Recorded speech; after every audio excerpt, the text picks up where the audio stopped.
about that than me. Ms. Hickey might know as well. We're lucky to have somebody who's had many years of experience in our crowd today. You'll have to participate today because you do have a wealth of information about this. I mean, of course, medication has been an issue since the early 1980s, and I'm sure lots of articles and studies on the efficacy of forced medication. I mean, most people will argue that it doesn't work unless the individual participates in the treatment planning and agrees to take the medication. The problem is when a person is euphorically psychotic and has paranoid overtones and whatever, they won't take medication. And so sometimes you've got to medicate to get that person to a certain point. Probably the Treatment Advocacy Center has a lot of articles and information about forced medication. I'm thinking more forced therapy. And you're right, a lot of these people, if they're psychotic, they just need some stabilizing factor. But, you know, long term, the point of this is to change. Right. And that is... Long term, I don't think you're going to find much success with that. And I would also add that there would be very limited circumstances, I think, where you would actually be able to take a person, hold them down, and give them medicine.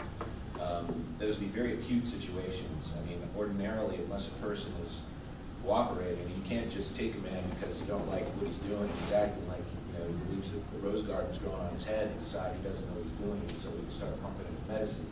We wouldn't be able to do that. I mean, I think of examples where, I mean, one of the hot topics is, can you medicate a person against their will to restore them to competence in order to stand trial? That's a very hot topic. And others would be, you know, if there's a person, like there's Washington versus Harper's case, can you force a prisoner to take medication against his will? Other situations would be where you've got someone floridly psychotic in a mental hospital and they're acting dangerous and they're you know, outbursts and swinging at people and those kinds of situations maybe. But as far as long-term, you know, getting them in the hospital and getting them back to baseline or whatever, and then you have to release them because as soon as they meet the criteria to be released, you must release them. And so when they go back out, they don't like them, they feel fine, whatever, they're doing well, they do well for a little while, decompensate back. So the recidivism makes it difficult. I'm not aware of any particular studies, but I think that Jane's idea is probably a good place to look at sources. Right, and anecdotally, what happens is once they get clear, because they're on the medications, so they stop taking it because they say, I feel fine, I don't want it anymore. Usually because of the side effects, it makes them groggy, where it slows their thinking. That's what you hear most of the time. And you cannot force medications in Virginia in a civil sense, forgetting about the criminal side. In a civil sense, in Virginia, you cannot force medications over a person's objection without bringing them to court, making certain findings, amongst which are that the person is subject to an order of involuntary hospitalization. So let's say they go into the hospital on a voluntary basis because their parents have egged them on or enticed them somehow. If you do this, I'll do this for you. And they say, okay, I'll sign in. You cannot medicate them if they say they don't want it.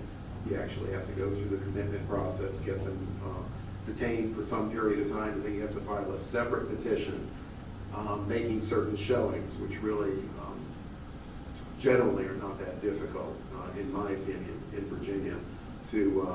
You have to show a lack of informed consent. You have to show, you practice med-mal, so you would understand that you have to show that the person lacks the capacity to make an informed decision. So if they start reeling off reasons why they don't want it, it makes me groggy, this and that, I understand, I've been there before. Of course, a lot of cases are much clearer than that. And the person is so psychotic they're not even communicating. You only understand what they're saying, and they're here, and they're there, and that. That's a case where you can pretty easily show a lack of informed consent and then get the medication administered over their objection. And oftentimes that happens more often, in my experience, in the state hospital than in the private. At least in Fairfax County, it might be different in other jurisdictions. And they usually give them an injection. They usually will offer them the medication orally first. And of course, since they've refused and they're still actively psychotic, they're not going to take it. Anyway, getting off track there. So I think we've pretty much covered the philosophical underpinnings in our absent speakers topic.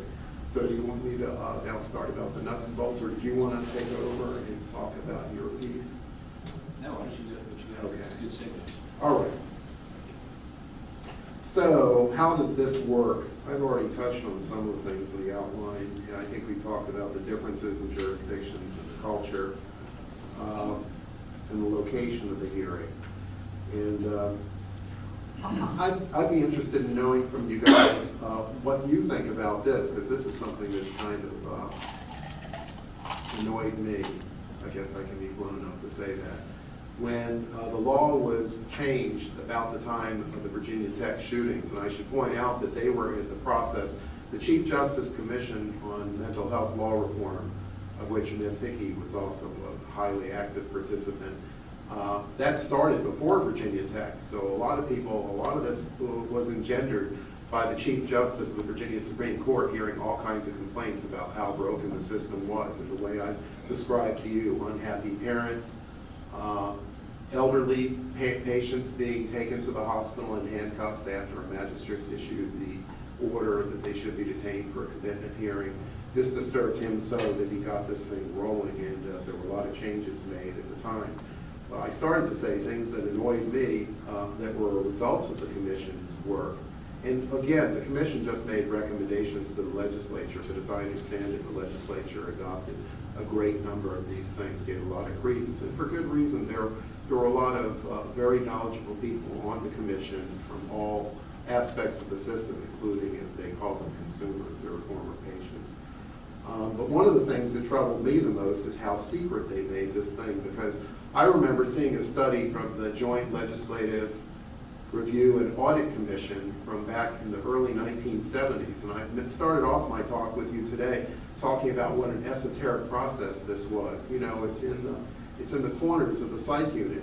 It's not an open court in circuit court. It can be on appeal, and you can see appeals there, but people don't know about it. People don't see it. The only people who really know are the participants, the parents, the police officers, the psychiatrists, the psychologists, the mental health workers, the patients' friends occasionally.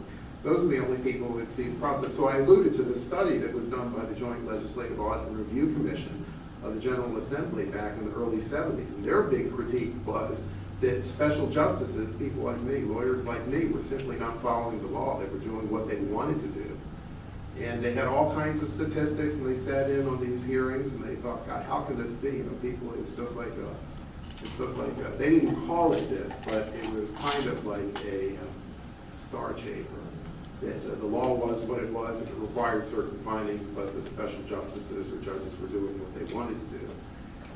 And I'm getting on the soapbox a little bit now because it relates to what the Commission recommended for changes. And now it's become somewhat of a highly secretive process again, because after that legislative audit and review report 30, 40 years ago, they suggested that the remedy for this was to open the hearings so the public could get in there and see how this thing was happening. Newspaper reporters, whoever, should be able to see if the law was being followed or not. And that's apparently what happened, because we still have a law in the books that says that these hearings should be in a place convenient and open to the public. But when the Mental Health Law Reform Commission came along about 6, 7 years ago, they actually promoted some reforms that the legislature fought to make the record in the case secret. Now, I don't mean just the private psychiatric or psychological evaluations that are part of the process. I guess you can understand why you wouldn't want that to be part of an open file, maybe. And HIPAA has had some aspect of bearing on this as well. But now you cannot see the records. If somebody files a petition with the court saying that somebody needs to be treated, you can't see that. And once the court makes a decision that a person should or should not be hospitalized, the case is dismissed or the person is ordered committed, you cannot see that order. The public has no right to see that. The respondent can waive confidentiality, and he can say, if people want to see my record, or if this particular person wants to see my record, the respondent can say, you can have it, but otherwise it is not available to the public. And I think that that's not what our system is about, not what our court system is about, because while we should respect the person's privacy, there is, as I pointed out, the justification for getting into court and taking a person's liberty away in the first instance is something that I think is of high interest to the public, to us, and if for no other reason, for the justifications offered by the Legislative Audit and Review Commission many years ago, which is to make sure that the process is working the way that it should be. It shouldn't, again, turn into a star chamber because we don't know what's happening on that secure site unit. Anyway, having gotten off the soapbox, this is how it works. Some of you responded to my earlier questions are the minimum constitutional criteria for commitment was set forth by the United States Supreme Court in 1975. And they, so much is said, I'll just read it to you because I think in one sentence they really captured it. In short, a state cannot constitutionally confine without more a non-dangerous individual who is capable of surviving safely in freedom by himself or with the help of willing and responsible family members or friends. And Ms. Hickey alluded to the joint advocacy, was it treatment advocacy? Yeah, Treatment Advocacy Center, because they're moving, I'm not going to talk about them at length, but just to bring to your attention that they're, and I told you about unhappy parents on several occasions today, that this is a group that represents a lot of those parents who are dissatisfied with the system, and they're trying to move for commitment of people on an outpatient basis that would probably have a different requirement for interfering with a person's liberty. I use the word interfering for detaining the person, treating them against their wishes. And you could go to their website and see what they're about. I'm not going to spend time today talking about that, but you should know that there's a strong movement afoot now to expand the criteria for commitment beyond what we've talked about this morning so far. And the burden of proof is clear and convincing evidence. So that should mean something to you all who are lawyers. The Supreme Court decided that question as well, saying that preponderance of the evidence is not good enough. Where you have dependence on psychiatric, psychological concepts, which are not, it's not like hard science, it's the soft social science where these things are malleable. So preponderance of the evidence isn't going to be enough to detain somebody against their wishes for mental health treatment. That it has to be clear and convincing evidence, and that proof beyond a reasonable doubt is requiring too much. So, what is the procedure? It starts off with any responsible person. Anybody in this room, if you're out on the street and you see something that disturbs you, you see somebody who's lying in the curb and they're jabbering away, they're talking nonsense, or if you see somebody who's dancing around in Cary Street in heavy traffic, dodging in, dodging out, for no good apparent reason, you may make a report of this to the magistrate. Now, what's going to happen, or to the police, or whomever, and what's going to happen is that's not enough to detain somebody. In Virginia, you have to be screened by a member of the local community services board, which is the agency that is established by usually a locality pursuant to authority provided by the Commonwealth of Virginia. It is funded, I'm sure, with state and federal money to provide mental health services to people in its community. You should know that Virginia is such a diverse place that you can go to places like Arlington and Fairfax County where there is plenty of money for the community mental health centers, and they have many, many services, sometimes that can help a person avoid their being detained if they are willing to go, or somebody can get them in there before they become to an extreme point. And then there are places in Virginia, way out in the mountains, where the services are extremely limited, and maybe, I don't know enough about it, this might have something to do with what happened to Senator Deed's child. It's not that they didn't have somebody on duty to take the report and try to find a bed for Senator Deed's son. But the resources out there are much more stretched than they are in more urban areas, Hampton Roads, Richmond, I'm sure, and the suburbs.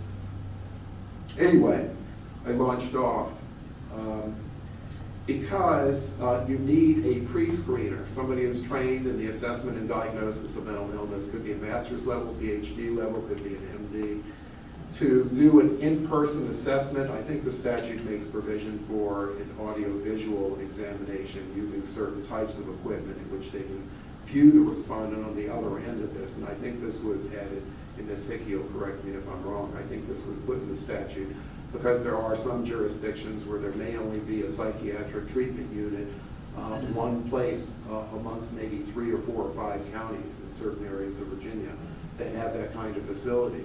And you would have to drive perhaps for hours to get to this place, and with weather conditions, it could make it even harder. So the statute provides for an in-person examination to be done using electronic equipment.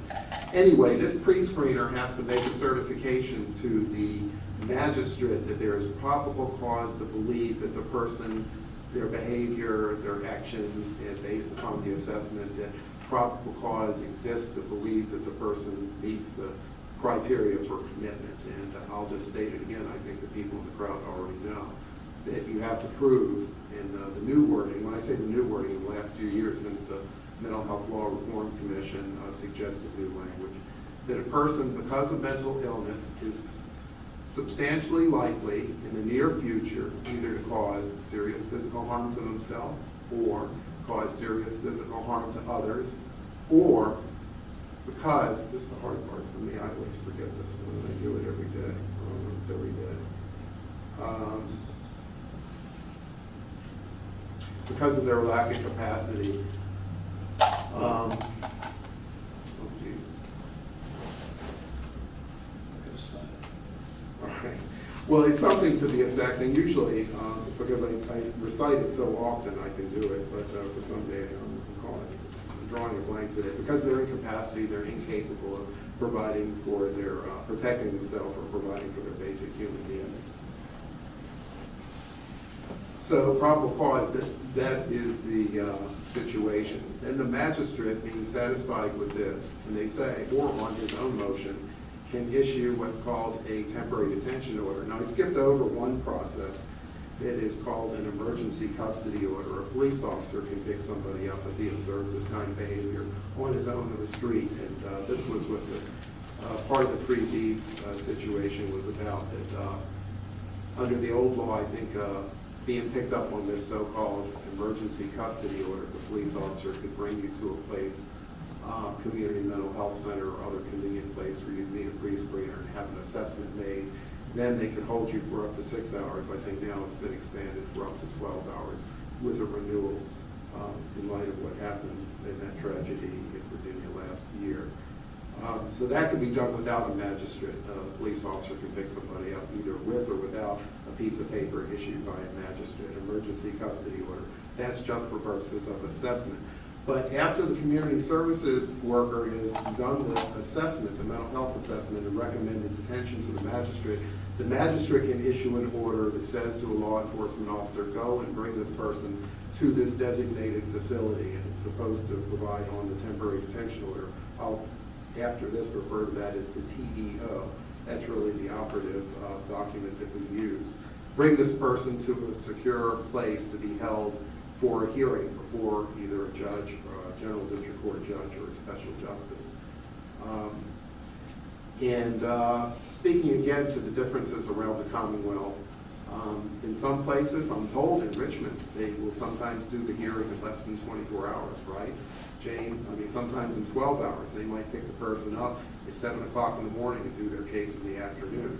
And the big complaint about that is they haven't had time to stabilize the person or even to perform a proper assessment. You remember the Cho case, right? Mr. Cho, who caused a great deal of these changes by having the happy accident of doing what he did at the same time that the Reform Commission was doing its work. Actually, under the criteria that were in existence then, he was probably illegally detained. And again, what people forget is he was detained about 15 months before the shootings at Virginia Tech. So a lot of people may forget that and think that he was actually in the mental health system only days or weeks before the shootings took place. But in fact, it was more than a year. But to get back on the subject, so the TEO issues in the person convenient place for the hearing and held, as I pointed out, some places for less than 12 hours. Now they can be held for up to 72 hours. That's a change that the legislature made last year. It used to be 48 hours. And of course, there's an exception. If the 48 hours last year, or now the new law, 72 hours that they can be held pursuant to the TEO falls on a Saturday, Sunday, or a legal holiday, they can be held to the end of the next day, which is not a Saturday, Sunday, or a legal holiday.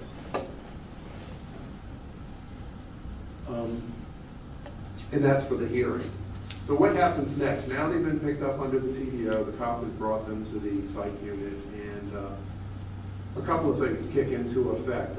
They have the right to an attorney under the statute, and they don't just have to get on the phone and hunt around for an attorney. The court pretty much automatically appoints counsel to represent them. And as I mentioned to you a little bit earlier, that counsel is charged by the statute with representing what they want to happen to the extent practicable. And I'm sure people can put their own gloss or interpretation on that. Mark, can I ask you a question? Sure, sure. So I've become familiar with some situations where there are lawyers who, like you, are special justices, and then there are lawyers who represent these people, and oftentimes we'll switch roles within the same jurisdiction, so that on, for some period of time, you would be the special justice, and I would represent the person, and then for the next, we would reverse roles. That happens in practice. What do you make of it? I'm curious what you make of that. I don't know if I should go here, but after my first year in law school, I had an internship with the Wood County Commonwealth's Attorney's Office under some law enforcement AA grant. And it was paid $100 a week, but it was exciting in Wood County. And the reason I mention that is because in Wood County there were like 15 members of the bar, and I was invited to their summer bar association meeting where they elected their officers, and they would fight each other over who was going to be the president of the bar this year. I was last year. I'm not going to do this again. It was that kind of thing. But what my point is that the bar was so small. What do you do? I mean, are you going to import somebody from another jurisdiction so that you have a degree of impartiality? It is. There is some kind of concern about the conflicting interests that one week you're a judge and the next week you're an advocate. But I don't know exactly how to escape that in smaller jurisdictions. And maybe this is a great place to talk to you about how much the parties to this process are paid, because you can look it up. It's all in the code. It's all very public. The attorneys get $75 a case to do these cases, not $75 an hour, not $55 an hour for out-of-court work, $75 an hour for in-court work. They get $75 a case to do these cases, no matter how many appearances they make, no matter how much time they spend with the respondent. The special justice gets $86.25 for a privilege. We had a premium, right? Because I'm a judge, I get a premium. By the way, I did this for many years as an attorney. It was always fascinating work. And the independent evaluators get $75. Now, Fairfax County, I can tell you, provides, on a contract basis, they pay psychologists by the hour. So, because if they were to pay $75 a case to a psychologist, nobody would do it. And you can understand why. Because I remember when I was doing this as an attorney for $75, I remember even beyond that, you don't want to hear my war stories. When I first started doing this, we got $25 a hearing. And there were two hearings. There was a preliminary hearing and a final hearing. So you got $25 for showing up on the first day, you got $25 for showing up on the second day. You can imagine how that energizes a lot of the participants in the process and how you're able to get some higher talent in areas where lawyers can make $400 an hour, $500 an hour representing people in divorces. Anyway, so that's, but we do get really good lawyers. We really do get good advocates because people enjoy doing this work. And sometimes if you do a large number of cases, there are economies that make it something that you can do, although it's getting harder and harder. But anyway, I get off track. You asked me the question about the potential conflict. So yeah, that's certainly a live issue. Fortunately, we don't have that problem where I come from because we have plenty of lawyers and plenty of people who are willing, I shouldn't say plenty of people, but people who are willing to be special justices.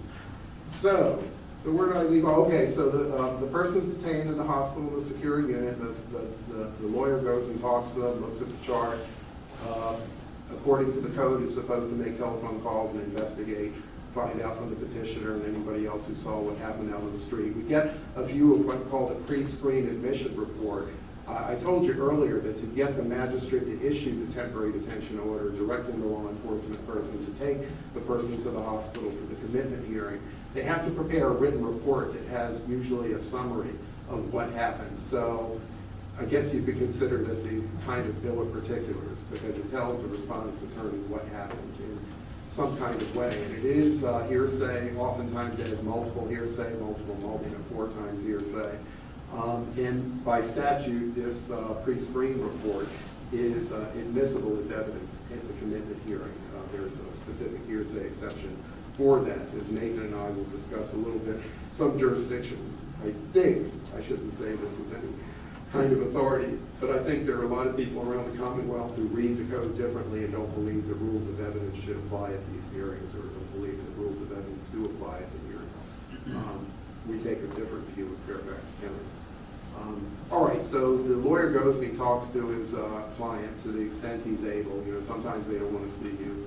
Sometimes they think you're part of the system and they won't talk to you. But more often than not, it's like, when's my hearing? How can I get out of here?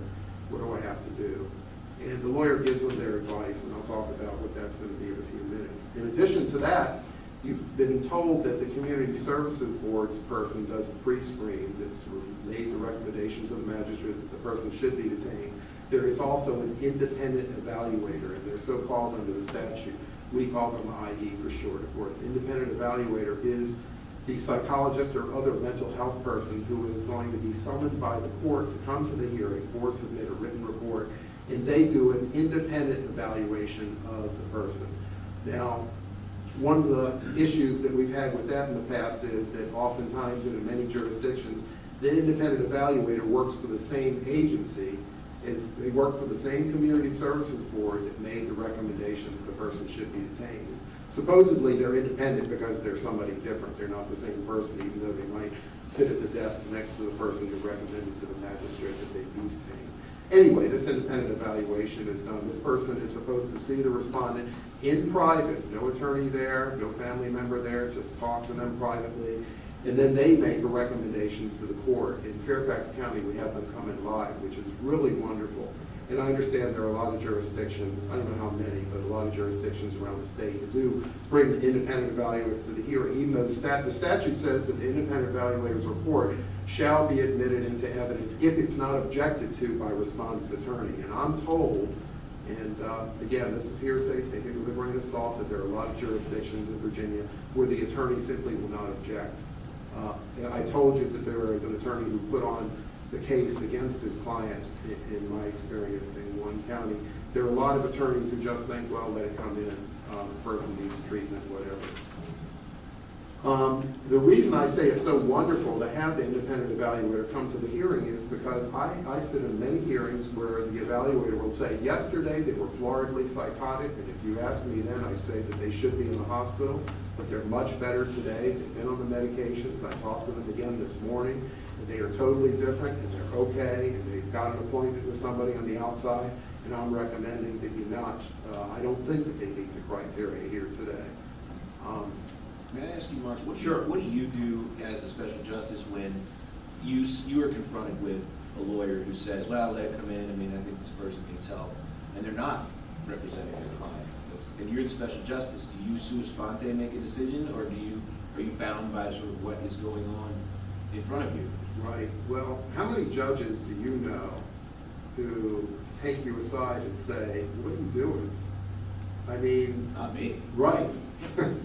No, but I mean, you don't see that in criminal court. You don't see circuit court judges saying, come up to the bench after the hearing and say, come up here. Aren't you supposed to be representing this person? Or weren't you supposed to, did you investigate this? Or, you know, it goes unquestioned. And what we do, and we have had this experience before with a number of attorneys who just sit on their hands, if it's real bad and it persists over time, and you see they're not doing anything, they're just collecting money from the Commonwealth to be there for the hearings. We have a supervising general district court judge who watches what we do, and we go to him and we say, you should know, we've watched this attorney over a period of time, and you know, there's just no performance here. And then it's up to that judge to decide whether or not to remove the person from the list. It's interesting you should ask me this question, because one of my office mates who's been practicing for about 40 years started off his career doing these cases too. And in Fairfax, there used to be, the independent evaluator was an MD who was also a state's medical examiner. And he had an alcohol problem. And he would often come to the hearing smelling of alcohol and making wild recommendations and such. And the guy I share office space with who did the cases back then was very vigorous in his representation. That's just the kind of character that he is. I'll give you, for example, that one day his client said, well, you know, the radio's been talking to me, subpoena the radio and I'll show you. So my friend got a subpoena, they brought the radio and of course they put it up on the counter for the special justice, and of course it didn't say anything other than the usual broadcast, but it was speaking specifically to him. But because of my office mate's zealous representation, he was taken off the list. Apparently the alcoholic doctor didn't think much of his practice. Anyway, but I offer that to you to say that that's what can be done. It's up to a judge to decide whether they want you to do these cases or not. All right. So I told you about the independent evaluator. But did I understand you that in not every jurisdiction is there a general district court judge that supervises these independent evaluators? Is that fair? No, not the independent evaluators, the lawyers. Well, excuse me, lawyers. Right. You know, the special justices, and this is of interest, I think Jane had an interest in this when we were on the Reform Commission. And y'all got to tell me, I don't want to go over time, as I know I've been going sideways. Oh gosh, okay. That we are appointed, the special justices are appointed by the, according to the statute, the chief judge of the circuit court. And I've been told, again, take it with a grain of salt, but I heard tell from somebody who was not a lawyer, was not a special justice, from someplace in Southwest Virginia, that it was highly political and that the special justice was very tight with the circuit court judge out there, and there was a certain family member who needed treatment, and under no circumstances would this special justice put that person. So, you know, one of the things during the Reform Commission is, well, what kind of oversight should there be for these decision makers? One result of the Reform Commission, I hope this is responsive to what you're asking, is that we're now on 6-year terms. So it used to be we served at the pleasure of the chief circuit court judge, but now our term runs out every 6 years and has to be renewed. Does that, I don't know if that's what you're asking about. Yeah, but that's at the circuit court level. And those guys, you know, unless they get a lot of complaints, they don't know what we're doing. And the general district court judges, I'm not sure that they know what we're doing either, unless somebody makes complaints about that. But I can assure you that there are complaints about us. Because one thing I haven't told you about, and I got to speed this up so I can get through the rest of the chat, is that in Fairfax County, we are very fortunate to have an attorney from the county attorney's office, and some people question the legality of this, who represents the petitioners now. And this came about because a lot of these very unhappy parents went to the chairman of the Fairfax County Board of Supervisors, Sharon Bulova, and said to her, I don't know what they said, but all I know is they were dissatisfied. She wanted to hear about it. She summoned the chief judge and some of us to come and talk to her. And we had a project with George Mason law students who would come on and they'd represent, when they were in session, they would represent the petitioners, not the respondent. They'd represent the petitioner, the parents, by agreement, when there's an agreement, supervised by a licensed attorney.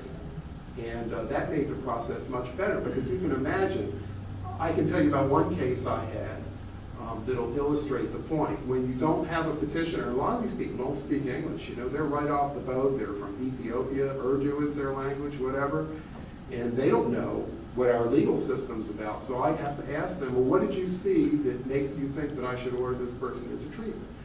And they would say he stopped taking his medication. One case I had, the independent evaluator said to me, after I dismissed the case, they didn't tell you about the gun. So he had to sit there because he can't be an advocate. And I dismissed a case where apparently there was real danger, but there was nobody to bring it to light. So in Fairfax, we're blessed. They've, since Chairman Bulova got these complaints, they got the county attorney to fund an attorney who now represents the petitioners by agreement in Fairfax. I don't think you find that anywhere else in Virginia. So we're really looking, and it makes it so much easier for the special justice or judge who's making the decision, because you get a full exposition and argument on both sides. And I know, and I'm told, again, it's hearsay, take it with a grain of salt, that in some jurisdictions, you have the judge as essentially the prosecutor. What did you do? And why were you doing this? And why weren't you taking your medications? And I'm going to put you in the hospital unless you tell me now that you're going to do X, Y, and Z. Well, there's not much, as you can imagine, legal lawyers, there's not much due process in that.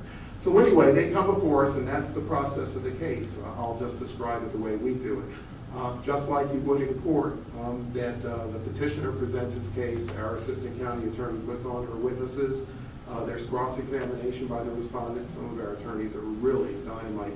people to do this for $75 an hour, because they gotta come the day before, check the chart, talk to the mentally ill person, it's sometimes very difficult, it's hard to get out of a conversation, tell them what their rights are and what their options are, try to get a decision out of them as to what they're gonna do when they get to the hearing, because when I commence the hearing, I have to tell them what their rights are, and I tell them, you can volunteer to be a patient here for 5 days of mental health treatment. If you choose to do that, you agree to stay for 3 days of treatment, and after that time's passed, you have required by statute to give 2 days' notice to the facility staff that you want to leave. So if their attorney has told them, you're going down the river, you might as well volunteer, take 5 days, then they will do that. If it's not that, if they say, no, I want out, I've been here for a long week, I've been here for 3 days, I don't want to be here anymore, I just want out, then we have a hearing. And I tell them that if you have a hearing, this is what the petitioner has to prove, you have the right to hear those witnesses, the independent evaluator, you can tell me what you want to say, cross-examination, all that stuff, this is what the burden of proof is, they have to prove by clear and convincing evidence, you have a right to appeal, etc. I'm glad I can tell you in 30 seconds, because the way I do it takes about 6 minutes, and a lot of lawyers don't appreciate the time it takes just to go through their rights with them. But anyway, telling them that they can be held for up to 30 days if I order their commitment. Not more than 30 days. And most of our orders will say that you are committed to the hospital. Sheriff, take this person to a facility and hold them for up to 30 days. Not more than 30 days. So the doctor has the key. The doctor can let them out at any time. The doctor can let them out that afternoon if the doctor wants to. And sometimes that happens. Sometimes the doctor will let them out the next day, and the next thing you know, we have the hearing with the same person at the end of the week. If it's a recommitment, and you see this more in the state hospitals that Ms. Hickey used to represent, we have Northern Virginia Mental Health as our state institute, Northern Virginia Mental Health Institute in Falls Church is our state hospital. We have the more recalcitrant or the longer-term patients sometimes surface there. You can probably see them at Central State too. And for them, if they've been committed for 30 days and they've refused medication and the doctor hasn't been able to get an order from the court to medicate them over their objection, they may come towards the end of the 30 days and they'll say, well, you know, they're not ready to go. They can file another petition to commit. It has to happen before the 30 days is up. And then the court has the power to hold them for up to not more than 180 days on that recommitment. But if there is a 1-day space or even a 3-hour space between the commitment, if the commitment runs out, the 30 days is out, and then the petition is heard again the next day, you cannot hold them for up to 180 days. You got to start another 30-day period under the statute. And to wrap this up, I guess, because I'm sure my time is running out, and much more I can tell you. But anyway, if I order their hospitalization, they have the right to appeal to the circuit court. The statute is unfortunately not as clear as we would like it to be. It says, and there was a Virginia Supreme Court case that partially addressed this last year,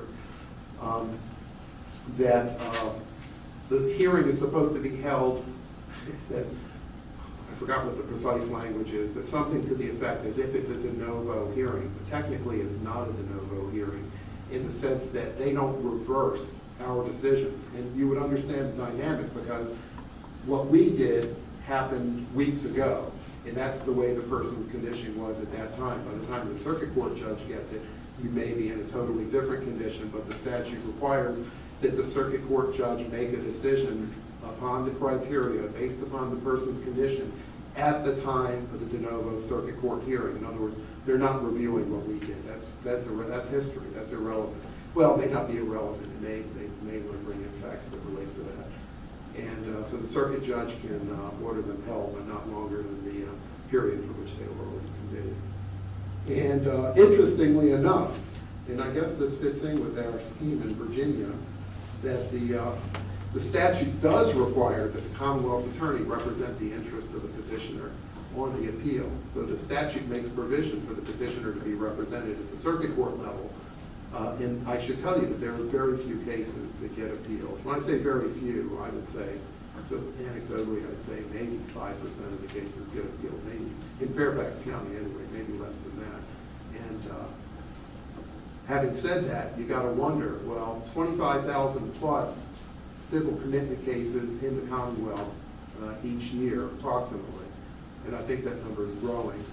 And the vast majority of those cases come before people like me. And in the rest of the Commonwealth, as I said, no representation for the petitioner at that level. So you wonder about the parents patriae, how is the special justice supposed to accommodate the fact that there is no formal presentation? Or do we just not apply the rules of evidence and, we're all sitting here, let's get to the heart of this problem? And what happens to the person's liberty interest at that point? What kind of proof is required? What I was talking about when I first started. I think that wraps it up. And I'll be happy to answer any questions later on.